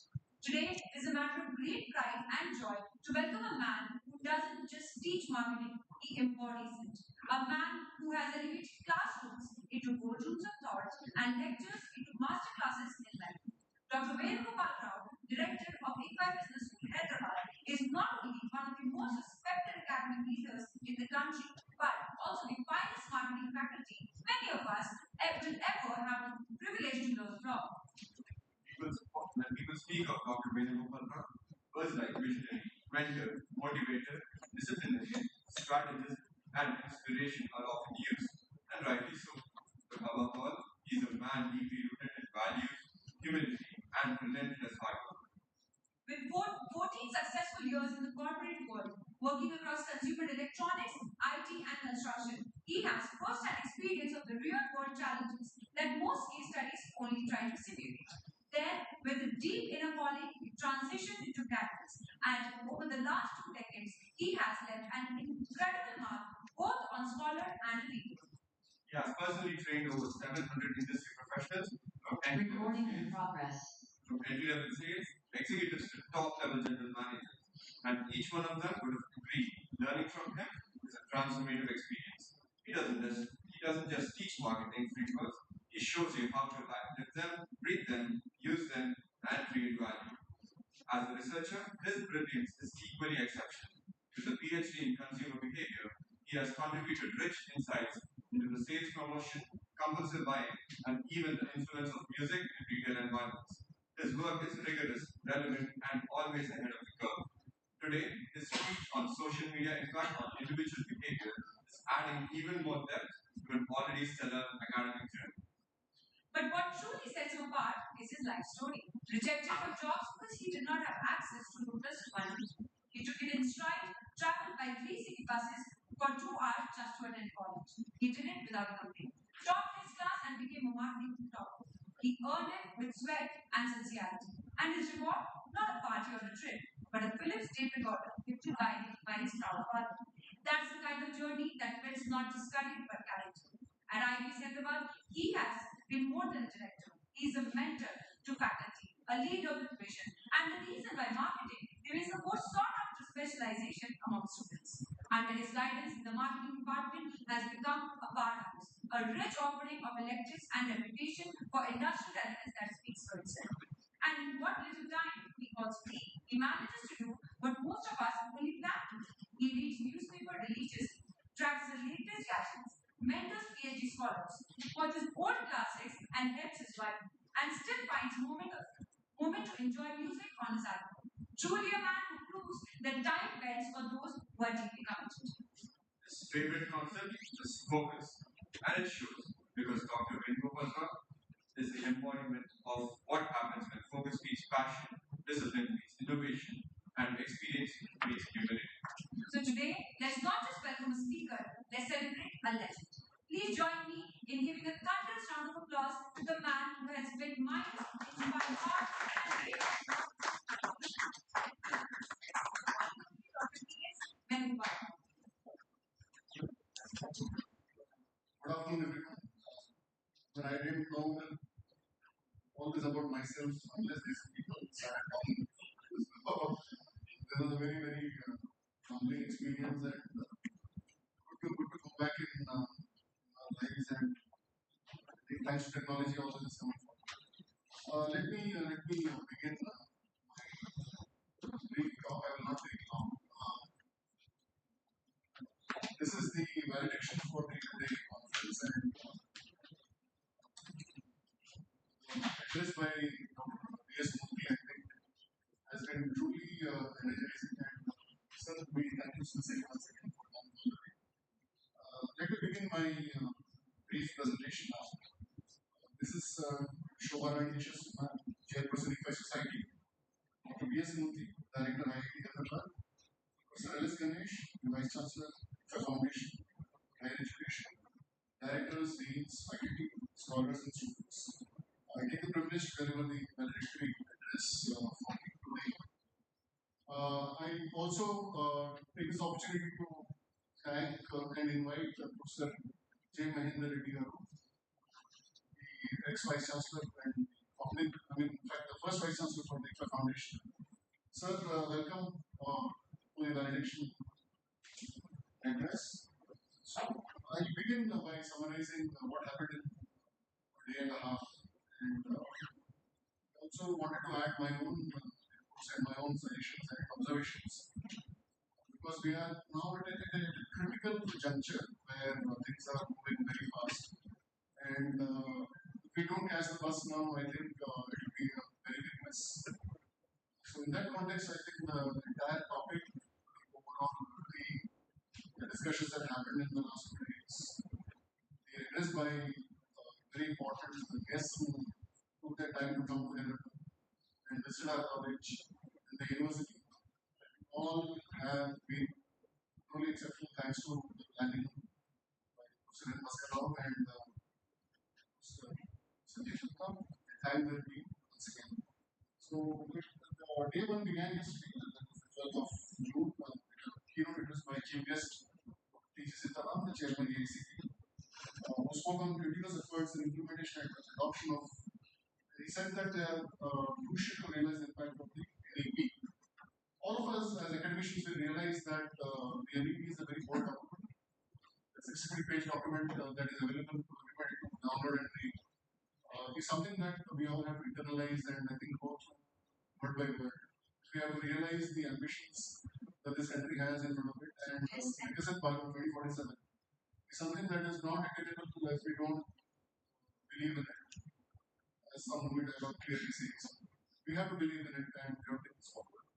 Calling NEP a watershed reform and the vision document for India's future, Sitaram described it as long overdue and much needed change, aimed at positioning India as a global knowledge superpower and equipping the youth with proficiency and skills. Some senior leaders here were sitting here will realize, this is also clear, that this is a a definite paradigm shift from the National Policy on Education, the document that was there in 89 and then 2000. I think 89 and then 91.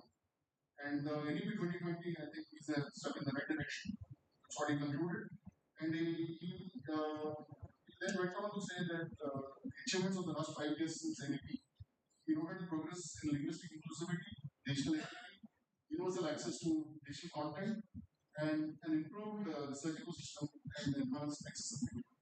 The guest of honor, Lieutenant General retired M.D. Venkatesh, the Vice Chancellor of Manipal Academy of Higher Education, also praised the NEP 2020, calling it a globally acclaimed transformative policy.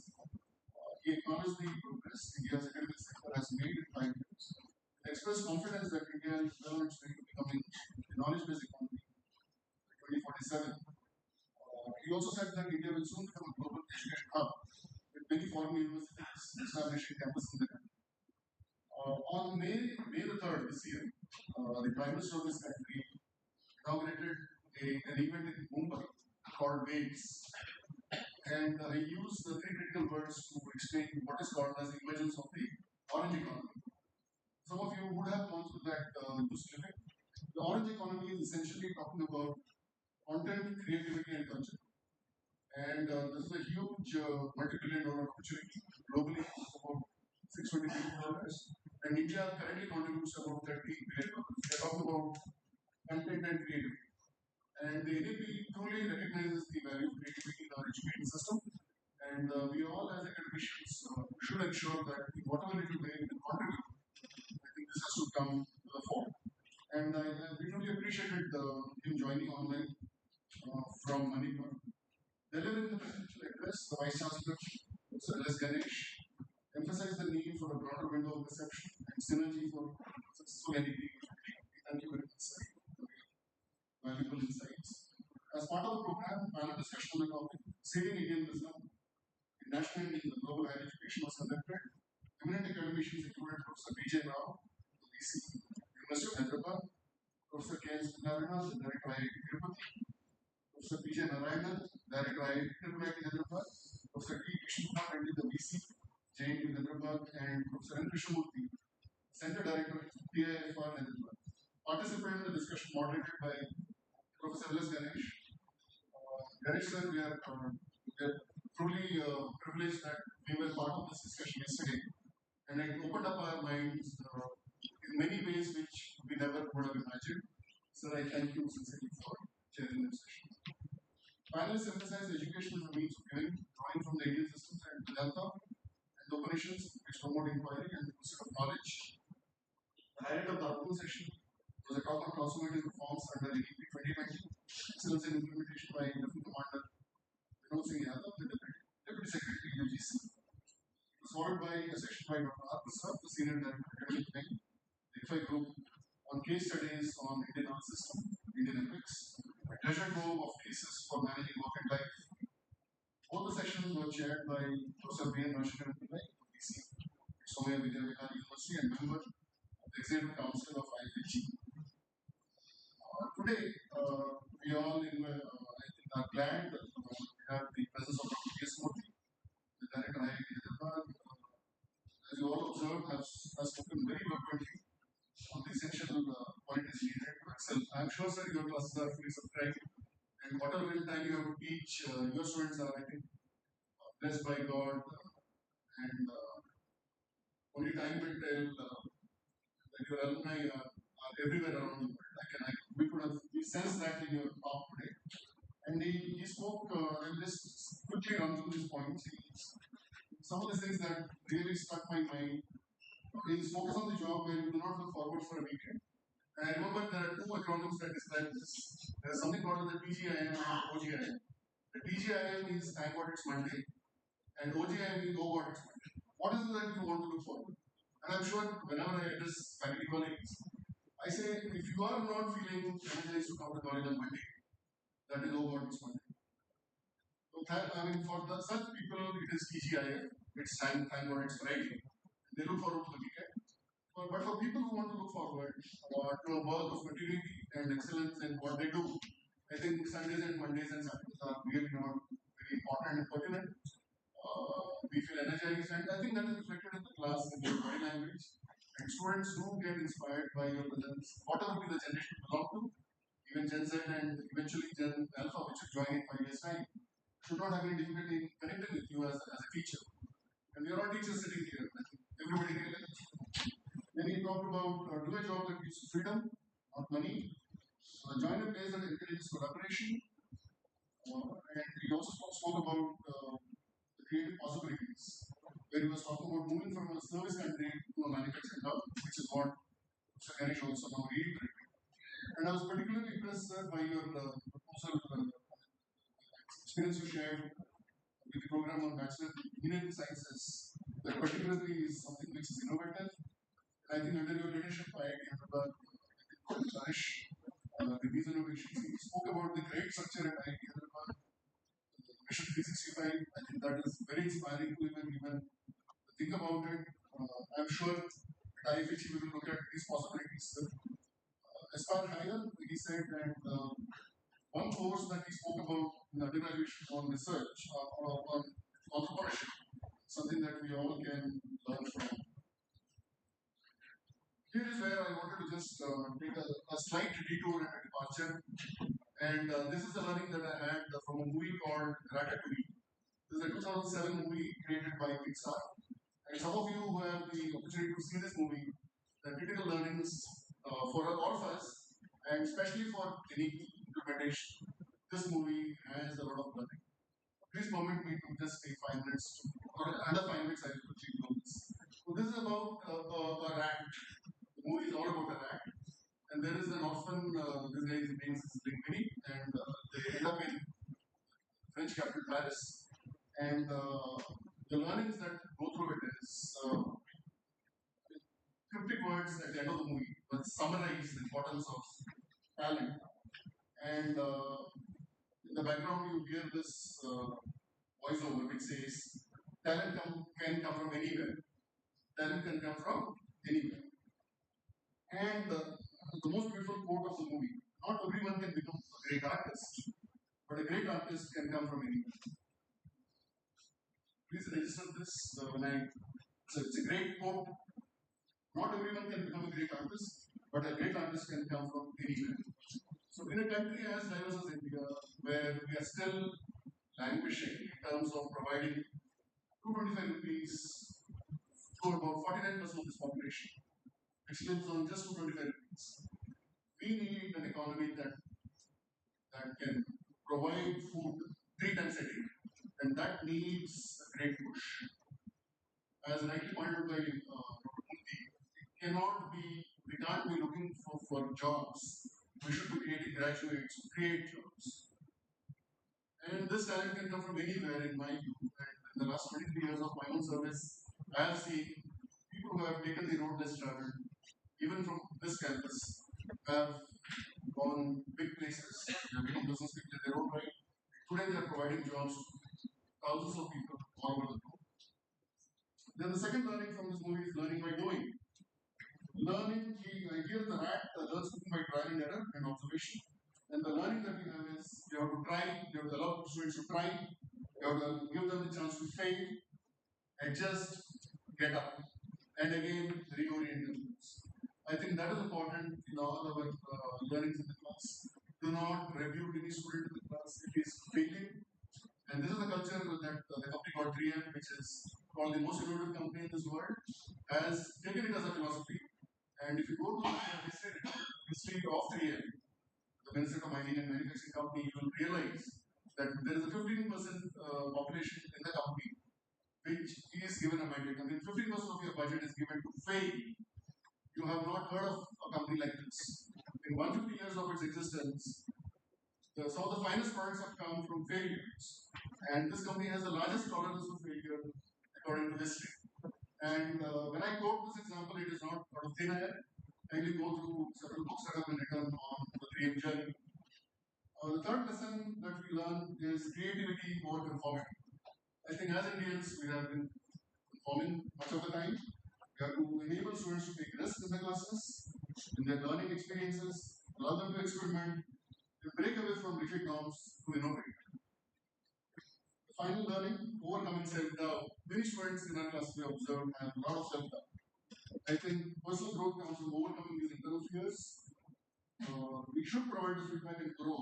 And finally, this guy, Anton Ego, who is the critic in this movie called Ratatouille, he eventually embraces the Remy's cooking method. The rat is a cook there. And the lesson we learn is we should give constructive feedback to our students. I think I'll put these things together in a context. This conference, two-day conference on embracing the challenge for higher education, NEP promises. I think we have a long journey to traverse, and I strongly believe we work as a university which has multidisciplinary orientation. Narayana sir is here, he's the head of the engineering school.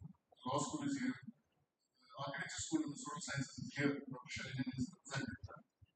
We all can take big strides and aspire higher. And the freedom that we get here is not small by any count. I think the sky is the limit, and the guidance of the vice chancellor and the supportive management, I think we can take it forward.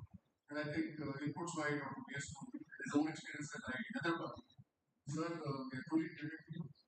We salute your presence here, and I'm sure we'll take this journey along. And maybe we'll come down to IIT Hyderabad ourselves. And see collaboration with you first, because you are our neighbor there. I'm sure you will not. You are the shortest in Yes, yes. I'm sure you will not mind our inclusion. start some joint masters program. Yes, Very recently, actually, Nalsa came to us, Nalsa's VC. yes. He was telling that now law is on cybersecurity, AI. You have all these people at your place. Why don't we start a joint program? Yes. So it's time. We have, for example, with LV Prasad, we have a joint program. We call it as MTech in Ophthalmic Engineering. Where the LV Prasad doctors teach the anatomy, physiology of the eye. We teach optics and lasers. At the end of 2 years, the student is a laser expert for an eye care. And the student is only an engineer. Okay? So I think lots can be done. Sky is not even. It's a Professor Ganesh, I'll just add to that. Professor Ganesh is here. Always he has been reiterating. We are not doing enough. We don't collaborate with our own neighbors, with our own colleges of excellence which are in India, and we start looking abroad for collaboration. I think, sir, we thank you for those insights and we'll take this forward. Focus on internal initiatives. Next plan in the Humanity begins at home. Yes. Let me thank everybody here. I think time is running out. Professor Bhaskar Rao, Sanjeev Prasad, who is here, and everybody who's here, Madam Shubharani is here. Thank everyone who has come here and raised this occasion and learned. I'm sure you have learned something on this. Thank you very much.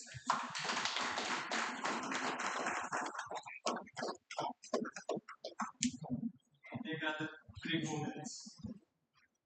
Now I respectfully request Srimati Shubharani Yashasvi Garu to felicitate Professor P.S.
Now we humbly request Professor L.S. Ganesh to felicitate Dr. K.S. Venugopal.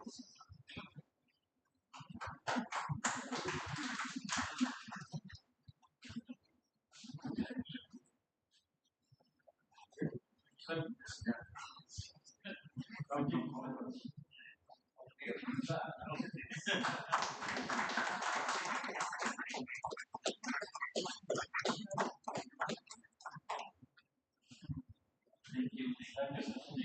also request Professor N.S. Ganesh to felicitate the session chairs, Professor K.S. Kumar and Professor M. Shauri.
Now I request Srimati Shobhani Yashasvigar to felicitate Professor N.S.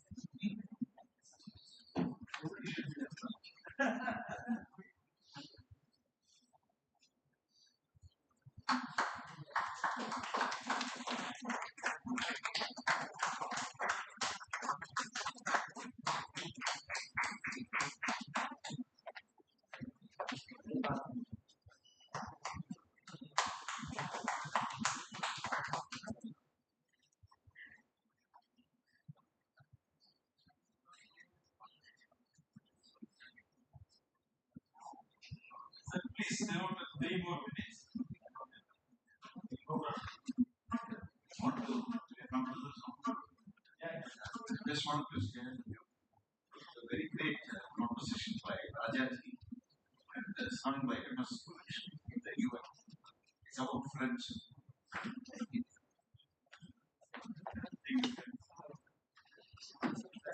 And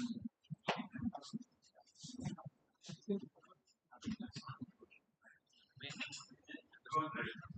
Ready. Now, 1 second. Let us know.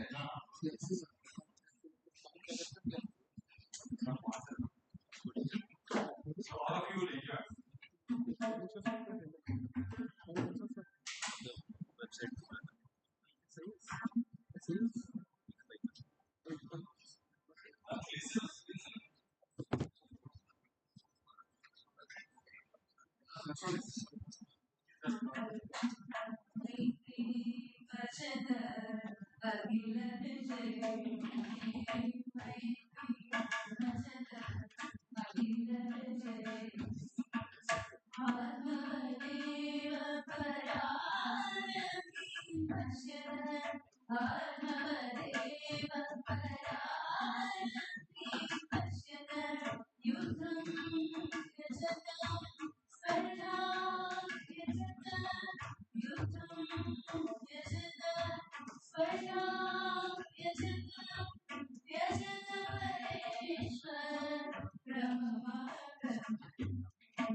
making this entire. Thank you all. Thank you.